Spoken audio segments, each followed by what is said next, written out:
Hello everyone, welcome back to my channel. And today I'm going to present you the second episode of my series, Blue Skies Ahead and Dream Big. And under that, we have a very special guest whose name is Abhishek Anand Singh. And he's currently working as a data engineer in one of the top electric vehicle manufacturing companies within United States called as Rivian. And they're about to launch their first vehicle. And I'm very much excited, and the model really looks good. So let's deep dive into the conversation and see what Abhishek has to share with us.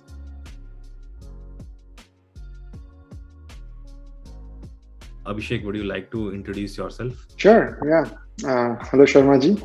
Thank you for having me on your channel, and I really love the series. I think it should be it could have been one thing that I would have followed when I was doing my masters and before it. So thank you for having me, and hello to all the viewers. My name is Abhishek Singh, and I'm working currently with an EV startup. It has been a startup for about 10 years at this point, but a very popular, a very upcoming electric vehicle startup called Rivian. It's primarily going to focus on the US and Europe market. So we are into building electric trucks and SUVs. Like this is one of our trucks that we'll be building. Will be kind of like giving to the users soon. But one of the most popular products you might see on the road with the Rivian logo is Amazon delivery vehicles. So we are going to produce all the Amazon delivery vehicles throughout the globe for the next upcoming 10 years. So everyone will probably get to see a Rivian in their backyard soon. But with that, yeah, I'm gonna share my journey and how I came to be where I am. So I'm primarily from Lucknow, which is the capital city of Uttar Pradesh in India. And so I started my journey started with my doing my bachelor's degree BTech in Mumbai at a college called Mukesh Patel. It's part of the NMIMS Nursing Manji Institute of Management and Sciences in Mumbai. So that's where I kind of pursued my bachelor's of technology in computer science. And after completing that 4-year course in 2014, I started working for a multinational company. It's called S&P Global. S&P, you all must have heard, it's the primary index for all the US market. And so I was working as a database administrator there right after college, and it was pretty fun. Like you learn a lot of things in college, and when you get to actually apply it, it's pretty interesting. Once you go into a corporate culture, right? You feel something very different right after college. You have the independence, you have the money coming, and you're responsible for more things. So that's where I kind of started my journey for being a professional. And from there, I did my. I was working for a year. I was working on kind of like data engineering responsibilities, working on big data clusters and stuff like that. But very soon I realized like uh, I have an academic inclination and I want to learn more about things. So I decided, okay, I wanted to pursue my master's, and it is a good opportunity for kind of like taking it up a notch. A lot of people would have waited as well, but I felt like it was a good place for me to kind of like get deeper into the thing that I like. So I started. I applied for my master's in data science at Indiana University Bloomington, and I got accepted. Started my course in 2015. It was a 2 years course, so in 2017 I was done with it, and right after that I started working for a company called Wayfair. It's a big e-commerce company operating here primarily in the US and Europe market.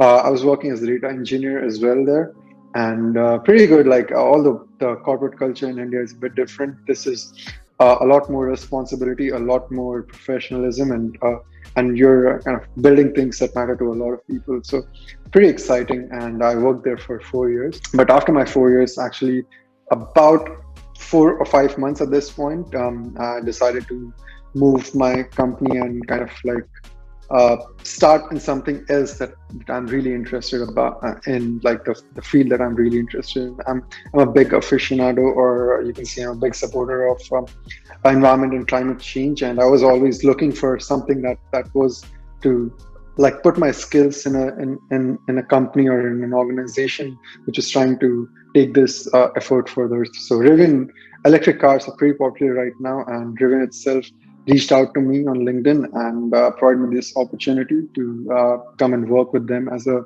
big data engineer. And here I am. So that's currently my journey. I work in the headquarters here at Palo Alto, California. So it's a pretty big, pretty fun place to be. We're right across Tesla at this point. So it's a pretty competitive and fun. Everyone around me has come from all these different automotive industry companies, from Mercedes and Porsche and Tesla. So yeah, it's a pretty fun opportunity environment to be in.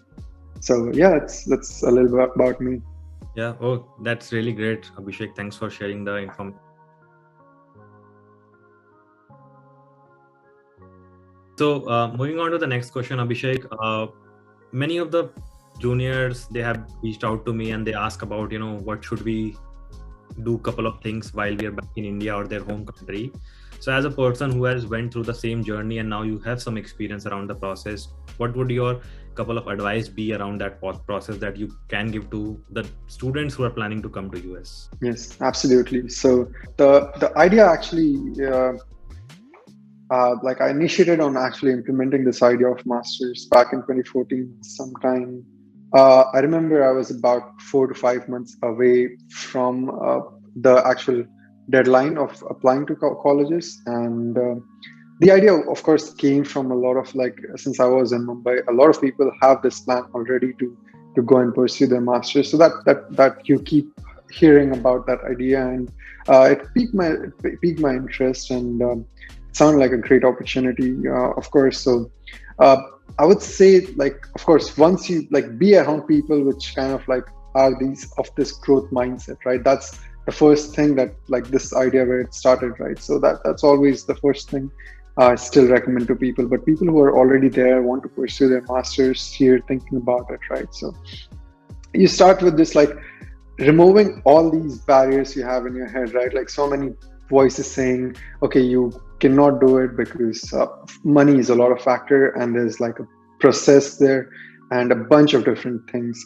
But my counterpoint to that is, if you like if you're not happy with the current scenario, right, to make it out of it and to get something which is going to make you happy in future, you have to go through those processes anyway. If you do it, it's if you're still early in your career, you're still early in your life, and you can kind of like tackle these challenges with more support from family and friends. And so I think it's if you have initiated the thought, that's the first big step. So once you're in there, don't be intimidated by the process itself. It's a very clear. There's so many companies and education institutions that are already there, which are going to help you all the way in the process. So many people who are here like me are very happy to answer your questions. But yeah, I mean, take that intimidation part outside for sure. After that, it will take a sufficient amount of your time. Like for me, after I came from work, I used to put in at least 2 to 3 hours of studying. Of course, GRE is not the toughest exam in the world, but it still needs your attention and needs your focus. So feel free to uh, like give at least 1 month of preparation without thinking, okay, if I'm going to make it or not, right? Is it tough? Is it not tough? Think about a month. Like, give your pure 1 month to decently studying about it, right? So you have one of my favorite books is the one that comes from ETS. Very straightforward, very simple. Go and pick that book up, start reading through it. It provides the whole guide from how to study to what to study to everything. So that was a great thing. Put that 1 month in, then go and do mock test, right? So the book itself comes with a guide, and there are like so many online resources that can have you that give you that mock test. And the best thing about those mock tests is they basically tell you where exactly you stand. And if you have already put that 1 month in, or even before that, okay, it's not the toughest thing to do, and okay, this is where I'm at, and this is where I need to go, right? So it gives you a good guidance. So don't wait all the way to the end, like after, right before GRE, I'm going to give my mock test. Don't try to do that. It's fine. Get a good idea, right? Put an hour or two aside on the weekend to just see what your resume looks like, what kind of other requirements you have, right? You have the LOR and SOP. Those things look intimidating, but I always feel like just starting things is the most important part. So put that 1 or 2 hours aside on a weekend and figure it out. Okay, I need these many SOPs, these many LORs, and these are the professors I need to go take it from, right? And just start doing it. Don't go all the way towards the end. When you get a college application, you're going to do that, right? Something like that. Start these things earlier. Don't actually implement it, but actually start the process and go ahead and make a plan for it. Because once you have the plan, it's the implementation is rather easy. So yeah, a lot of my focus for anyone who is planning to come in is the idea of just start it as soon as possible. You anyways have to do it.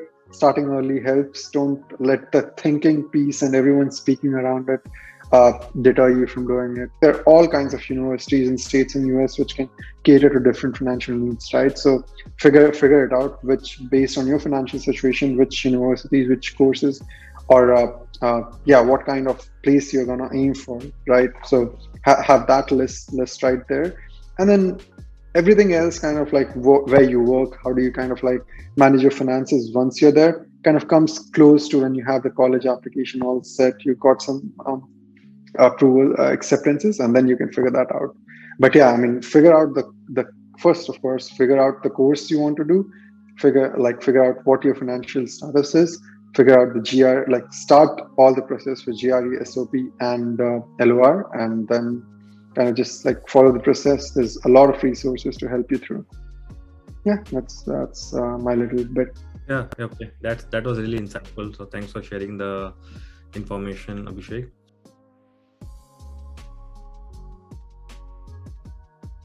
Probably another question that the students who are currently in US are definitely learning from a senior like you would be really great. So do you have any advice for students who have like just started and like probably came in the fall session, or who are still in couple of courses, they are like midway? What would be your suggestions be around like anything that you would like to share with them? Absolutely. So I was the first person in my family to actually make this voyage, and so everything was new to me. I made a lot of mistakes, of course, but yeah, I mean, there are a lot of learning that I can definitely share with you, and I hope I hadn't known before. So one of the most important things when you're actually here, you're going through college, you're working somewhere at college or campus and on campus, right?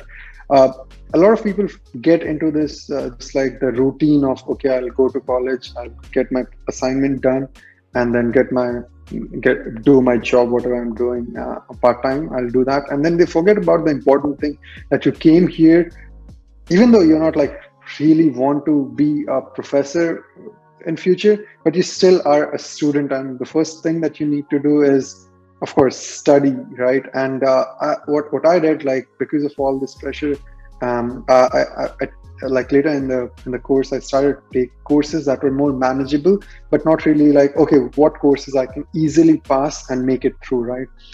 It works out, things get easy for you, but the problem is when you're like right at like when you're applying for jobs and things like that, what happens is you did not learn enough to crack those interviews up, right?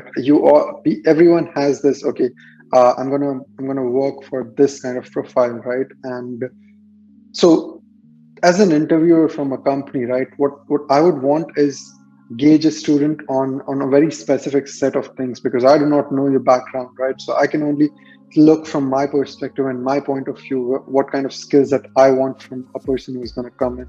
And those are usually, like, for a data engineer, right, it's important, like, I mean, SQL, of course, is the first thing, but obviously, like, you need to have a good understanding of computer science fundamentals, right? So definitely, kind of like, I would recommend everyone to take courses that are a little bit challenging, but they are very useful. Things like I took at my college data structures and algorithms, right? That's a very common computer science course we all take throughout our lives. And what I can say is, I still read that book day to day at my job once a while, every few months or so, because those things are really important. And a lot of people are intimidated by it, but it's just like learning a language. If you just let it kind of like make that jump and go read through it, it's not as tricky as a lot of people think. So yeah, that would be my first advice, to basically like take a course that is challenging but is really important for the industry and your course as well. Don't just rely on courses that are easy to get through just your semester. Of course, you need to keep passing. That is a very important thing. So make a fine balance. People used to take 3 to 4 courses. So try to put like one course which is difficult, takes a lot of your time, but gives a lot of value. And second and third, you can have a fine balance there. Another thing is, of course, right now, because of virtual learning, a lot of certifications are there, and it's just not just certifications that are important. It's just like you have the most, like you have two professors from MIT and Stanford kind of teaching you some concepts. So it's totally fine if you cannot like learn at your own college. Like if a course, like it depends on professors, and if a professor is not on the uh, same tune as you, which can cater to your learning, right? Feel free to take these certification and courses to understand concepts very clearly. It's very important that you understand these things, right?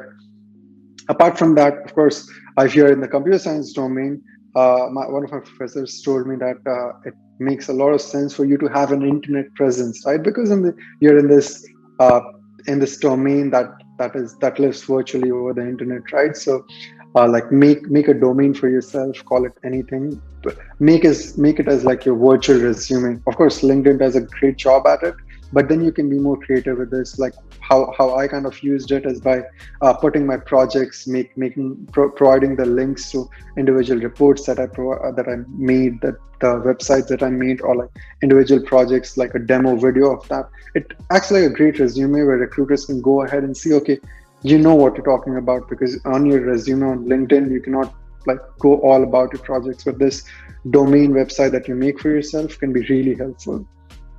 Another thing is uh, that I find very useful is taking courses that have a lot of projects, right? So uh, when you give an exam, right, you do not have at the end of your course, you do not have something that you can say, okay, I got these many marks, but that doesn't really come in handy. So if you get an opportunity to make a project that lives and that lives as a report or a paper or a website, it really comes in handy for you, because as a student, that's your only credential, right? If you're not worked in the past, so make sure you have a really good understanding of that and be able to uh, like have a deliverable like that at the end of your course. The more you can do, the better. Of course, not all courses can have that. One more thing, it comes from like perspective of like you're in your last semester and you need to find a job, right? Again, it comes to that, like what recruiters are going to see, or like what other people will see is your GitHub repo. If you're computer science graduate, or like in this domain of data science, data engineering, any bunch of things, right? Make a GitHub repo, put your code. What kind of code doesn't matter. Could have worked on just like any college courses, or when you're preparing, right, on lead code and stuff like that. Put your code there so that people can see. That's how they gauge, okay, this is the code you write. You're comfortable with writing code in general. And believe me, I've seen doctors write code, battery engineers write code. Like the world wants some kind of, because everyone interacts with computers, and it's just a way for you to not be intimidated by it. So if you get an opportunity, make a GitHub repo and be relatively active on it. So that's one of my advices.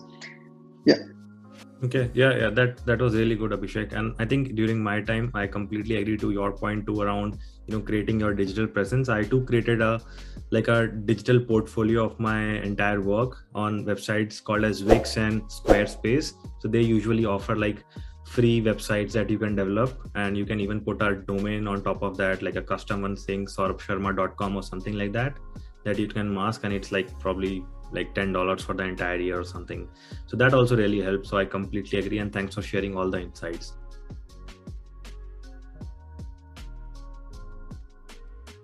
Now moving on to the next question, and this is probably where your expertise would be. So many of the students, they would want to go into the data science / the data engineer profile. So you have a degree in data science, and now you have worked close to 5 to 6 years in the data engineering profile too. So what would be your couple of advice to people who want to dive into that particular area and like kind of develop and grow their career in data engineering? Yeah, when I was working at S&P, I was like data science. Like the initial idea was coming from just like the fascination of the field itself. Now we see electric cars and like this autonomous cars and all these kinds of AI implementation, right? Back then, I was also like one of the use cases I remember where Facebook was able to like find these photos of you in background where they're looking really small. You could not even find yourself, and the algorithm could. So just the idea of like we are trying to simulate brain and how we work, right, as a software was very interesting to me. And data science was like so data science is kind of a mix of AI and machine learning both, right? And it's a very it's one of those fields which is which comes at the intersection of a bunch of things. If I can count, there's of course computer science, there's AI, machine learning together, and there's statistics and maths, which is like very close together, and of course there's a decent amount of like for some of the things that I learned were coming from economics, right? Because economics itself has a lot of a presence in statistics. So it was a mix of a lot of different domains.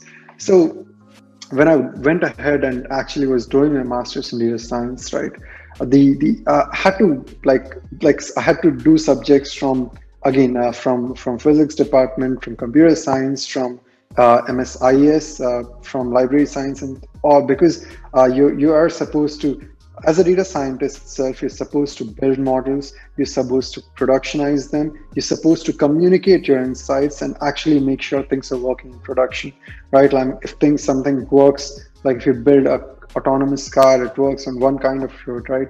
It won't work. People won't be able to use it, or like a small system. So you have to make sure that people use it and work through all those different things. So the people who are interested in data science should come with the idea that they have to be diverse in the first place, right? And one thing I had to do once I started my master's is pick a specialization, right? Like, I mean, the first year I didn't have to think much about it because there's computer vision, there's time series, there's neural networks, there's reinforcement learning, game theory, and all that.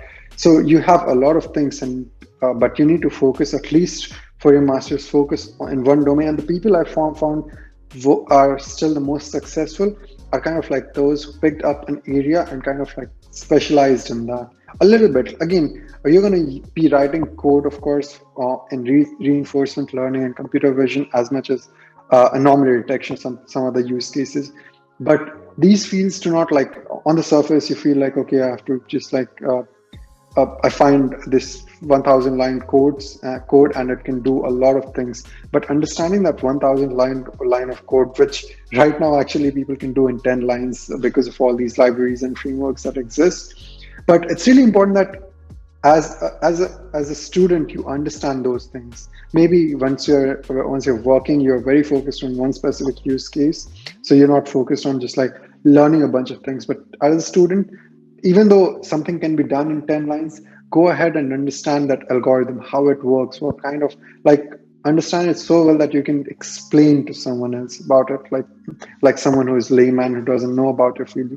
So have that very clear understanding and have that specialization once you're towards the end of your third or fourth semesters. That really helps for your interview because I kind of started to put my focus towards time series and anomaly detection use cases. And at Wayfair, I was working on some use cases that were focused on time series data and building anomaly detection systems where we would basically find when data is coming from 100 or 1,000 different servers, we can find anomalies in that data. So my background really helped me get that job. So that's one of the things. Second thing, a lot of people who come in data science are from varied background. People who have done economics have come into data science because it makes sense, and neurosurgeons and all kinds of people. But don't be intimidated by code itself, right? Python they're very approachable languages. If you put a few hours or maybe a few weeks into just understanding what it's trying to say, I always make that analogy that learning to code is just like learning a different language, right? We all learn. In India, at least, we have learned a bunch of different languages because of all the backgrounds who come in. And it's very much like that. You have semantics and how to use, but there's always this background analogy, like all the languages in India are almost derived from Sanskrit. So when you're coding, right, if you know one language, you're pretty much okay to like understand, to like accessing different languages, or at least reading the code. So don't be intimidated by it. Like Python is a very approachable language. Take a few courses. I found the courses on Coursera to be very useful. Another thing is machine learning, of course, which is a big part of data science. So my first recommendation is this course by Andrew Ng, because that's the one I followed. It like it goes very deep into individual algorithms. It's very important that you, like, although you're focused in one towards the end of your degree, but like go ahead and learn about these different algorithms that are very popular, and that you have to keep on at least have a good understanding of as a data scientist or as a data engineer, right? So go ahead and do that. Like learn, like I think you can count them on your fingers. There's like 10 different algorithms which are really helpful. So yeah, go ahead and have a good understanding of that. As a student, you can do all that. And of course, towards the end is communication. So I tended to take courses which had like a demo at the end where you would demo your insights, and like you'd make dashboards. You're trying to, like, you found an anomaly, you build a system which found an anomaly. Now you have to convince everyone else that, okay, what I found works, and this is kind of like insight you can take away from it. So you have to be more comfortable with communicating your ideas. And like it's a process, of course. Not everyone kind of comes with that. Everyone has a stage fright or some kind of like different problems, hindrances that they have while communicating ideas, guys. So the most helpful thing is just go ahead and do it. As a student, there are very less people who are going to judge you, and there's very less cost of your decisions, or what you're talking about there, right? You're trying to just do the best job for like there are 50 students, or like in some cases 15 or 20 students who are you're presenting to. So be very forthcoming about it. Go ahead and give those presentations. It really helps build your skills. So practice in that domain.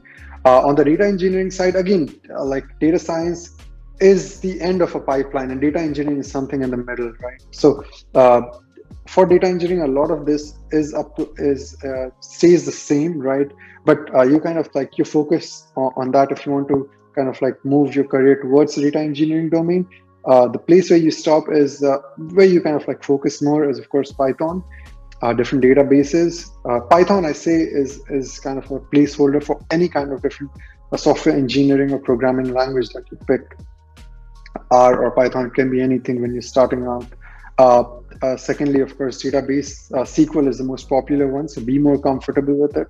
It's very approachable, so be more comfortable with it. A lot of companies, since there's big data right here in question, you're not training your machines models. At least in college, you're training on CSV files and stuff, small data. But in companies, they expect you to be able to be familiar with paradigms like MapReduce, Hadoop, and Spark, and Flink. These streaming data pipelines and stuff like that. So go ahead and read about them. Have that basic understanding that you can tell, okay, in what use cases you will use a certain thing. You don't have to be an expert at all. You just have to know, okay, what these are and in what kind of hypothetical use cases you can use them. And towards when you're trying to interview, right, you have to focus on this other domain where you're kind of like building for bigger systems. So it's called system design. And the idea is, okay, if something you're doing at a small scale, if you like blow it up to a very massive scale like Amazon, what kind of different trade-offs and biases you will account for. So a lot of these are accessible on the internet, the YouTube videos, and just go ahead and kind of like go through them. It really helps with the interviews and in general your projects and stuff like that. So yeah, those are my few bits on this. Okay. Yeah. That was again very insightful and again very good. And I remember while I was, preparing for various different profiles while I was about to graduate. So I went through one of the YouTube channels. I think the person's name is Gaurav Saxena, and he has like a very awesome YouTube channel. I'll definitely put the link in the description for everyone to refer. He talks about the distributed engineering and how do you design distributed systems and everything. And what I'll do, I'll probably take links from Abhishek, and I'll put the courses whatever he has taken from Udemy or Coursera just for reference, so that everyone can take the benefit out of that. So all right, let's move on to the next question. A person like yourself who has worked back in India and now who has worked in US too, and what would be your advice to students who are just about to begin their job in US or who have just begun their job in the United States? Are there a couple of things that they should be aware about, or a couple of pitfalls or loopholes that they shouldn't fall into, or any advice that you would like to give to them? Yeah, actually, that's a great question because I've worked in India, I've worked here, and I've realized there's a very stark difference on kind of like the. I got the opportunity to work at SNP, right? And there was someone, I was as a DBA, as I said, back in India, and there was another DBA in New York. And what I found was the role could be same, but the kind of responsibilities and the kind of way they kind of like handle responsibilities is a bit different. And that's something I realized when I was working here, right? So a few I would try to like put them into points and talk about it. So first, the most important thing like is to realize like that you're in a professional environment and be professional.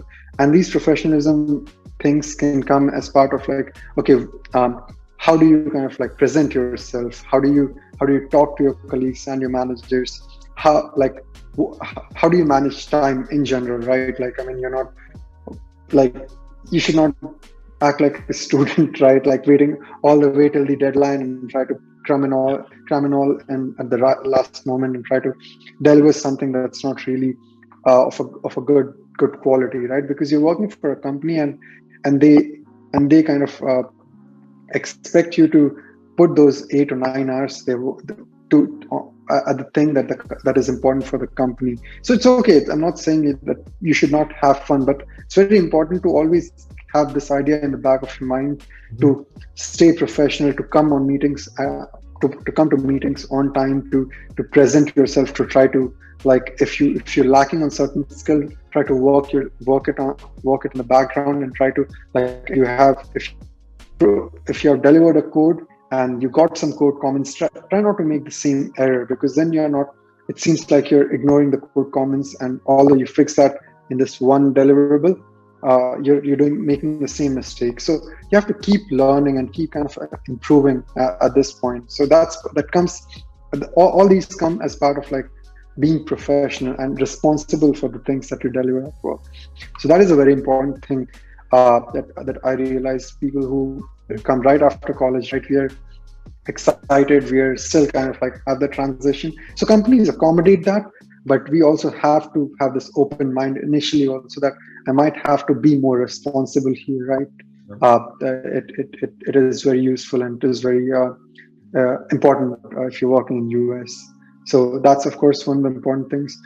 Secondly, I learned that when you get into the hang of it, right, you're working at your work, you have very specific requirement, you're working on a specific piece of code or specific technology, right? And we tend to kind of cruise along and just focus on that.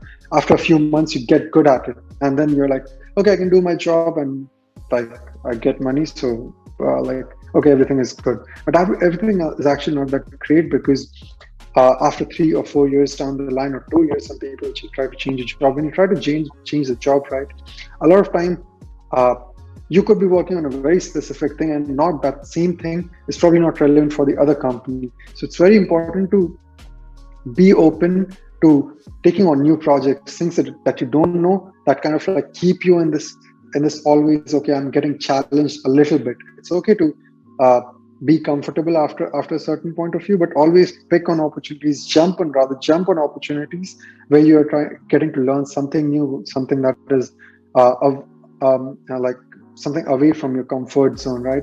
It comes in handy because when you're giving your next set of interviews, you can talk about it. Okay, I was always learning, and you learned something that is useful for a different company or a different organization. So that is another thing that I would say, that if you're doing your job fine and you're working on a very specific niche technology, don't just continue to stay there and kind of cruise along. It's very important to always be in that a little challenge zone. That's where we grow, and that's where comes in very handy for the next opportunities. In US, it's experience is always there, but they expect you to bring along something as you grow in your career. Like after 4 years, they do not want to teach you everything. They want to kind of like you are contributing from the day one something. So that comes in very handy.